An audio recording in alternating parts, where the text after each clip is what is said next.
Hey everybody, welcome back to another Luke Deep Dive. Today I'm coming from the glorious location of the inside of my car on a wonderful rainy day. Today we are looking at a really interesting passage. It's a very short passage that comes at the end of Luke chapter 10. It's a story of Mary and Martha and their two responses to Jesus. The reason why this story is a bit different is that Jesus has now turned his attention to go to Jerusalem at the end of chapter 9, and now we have had these encounters where Jesus is sending out his disciples. He had teaching about the Good Samaritan, about this radical discipleship that cares for those who are unwell, or those who are sick, those who are in great need. And Jesus gives the example of this complete foreigner, an enemy, who somehow overcomes those cultural and social barriers to show generosity to a man who's in great need. And this reflects Jesus's radical discipleship that he's been talking about all through Luke's gospel, all the way originating back in Luke chapter 4. But now we have this kind of aside where instead of this great moment of teaching or sending out his disciples, we have this kind of more intimate picture of Jesus being welcomed into the home of a woman named Martha, someone who, obviously cares about Jesus, and she has a sister named Mary.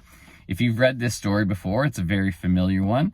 Martha, knowing that Jesus is there, rushes around, and she's anxious and she's worried about making sure the house is prepared and everything's ready and everything's presentable for this prestigious guest that has welcomed into her house. Meanwhile, her sister Mary, we are told, just sits at the feet of Jesus and listens to his teaching. Martha becomes very frustrated, and eventually she approaches Jesus and she says, "Can you do something, teacher, about my sister? Here I am rushing around like a crazy person, and all she's doing is just sitting there. She's not contributing or helping me at all." And we have this wonderful teaching moment where Jesus says, "Martha, Martha, you are worried about many things, but only one thing is needed. Mary has chosen what is good, and that won't be taken away from her." Now, I want to say that Martha gets a lot of bad press because of this story. And I don't think it's entirely deserved, because, to be honest, if I were Martha and I were to welcome a prestigious guest into my house, whether it's Jesus or the king or the prime minister or some sports star or whoever it was, I think I would be pretty concerned that my house was in proper order, that everything was clean, all my kids' clothes were put away, that the floor was vacuumed, that there's no dirty dishes in the sink. I would probably be freaking out a bit. And I think that's a normal thing to do. And it reflects that Martha is really concerned. She really wants to impress and honor Jesus. And that is a really good and noble thing. And many of us are those types of people, that we want to go out of the way to show love and generosity to someone. And by serving, by cleaning, by busying ourselves, that's not what Martha is being called out for here. It's not that she is doing the wrong thing necessarily. She's doing the right thing. She's doing what she should be doing. However, what Jesus calls her out on is the attitude behind it. He says that she is worried or frantic or troubled by many things.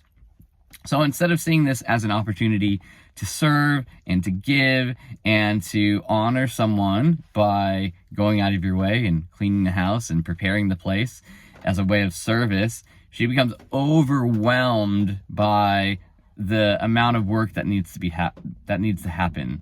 And so her focus has shifted on this attitude of discipleship that's about service and generosity, to being overly pedantic about the nitty-gritty details that need to happen, that she's kind of missed the point, right? The point is that Jesus is here We want to honor him. We want to serve him. We want to show him respect. And we can do that by cleaning and preparing and serving and all those things. But when she becomes overly obsessed with the preparation and the work and misses the person who she's supposed to be doing it for in the first place, this is where she gets herself in trouble. And he doesn't even call her out and says, you've got it all wrong, or your attitude's wrong. He just simply reminds her that you've misplaced your attitude, that you're worried. Look at you. You're worried and you're upset about many things, but only one thing is needed, and that is being present with me. That's what's needed. Presence with me. That's what Mary has chosen. Jesus calls it the good portion, or the good lot. And that's, if Martha was serving Jesus with that same attitude, say like, I'm doing this for Jesus. This is what I want to honor him. I think Jesus would applaud her. He would, call her out, that great servant-hearted nature. And it would be, an excellent example.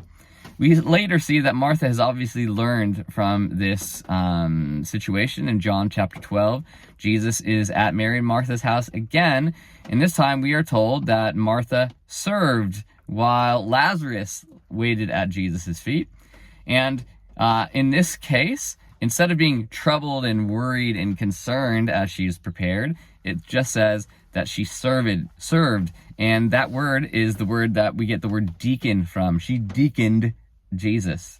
It's this heart of putting other people first and showing honor to them. And so obviously from this time to the second time around, Martha has obviously learned a lesson. She hasn't changed. She still wants to give and serve, and that's the way that she shows that love, is by busying herself. But her focus, her attitude has changed, where she, instead of being overwhelmed by it and missing the person that she's doing it for in the first place, now she's able to do it for Jesus. And I think the same challenge is true for us. Whether we are those Mary type of people that we're more comfortable sitting at the feet of Jesus and meditating and praying and spending time with him, or whether the way that we honor and love and know Jesus more is by serving him, I think the challenge is to not be distracted in the thing that we're doing. And both of those things can be distracting. Whether we're overly concerned with making sure that we're ticking all the boxes and signing up for every ministry, that we forget the fact that, no, we're actually doing this to grow closer to Jesus and to honor him. Or the fact that we say that we're completely sold out to Jesus. We're just going to sit at his feet, and then we actually kind of get wrapped up in making sure that we look holy and prayerful, but we kind of miss the point of spending that time with Jesus as well. Both of those things can be dangerous. And so the call for us is, no matter what way that you find comfortable in serving Jesus, whether that's sitting at his feet, meditating, praying, spending time with him, doing devotionals, reading your Bible like Mary, or whether it's getting up, serving, being part of the community, and helping others, our attitude should be that we want to honor Jesus. That we don't want to get distracted and do things for the sake of doing things, but actually we do things because we want to acknowledge Jesus' great love for us and respond in love by what we're doing for him. So I hope that was encouraging for you, and we'll jump into more next week as we look at Luke chapter 11. So we'll see you then. Bye.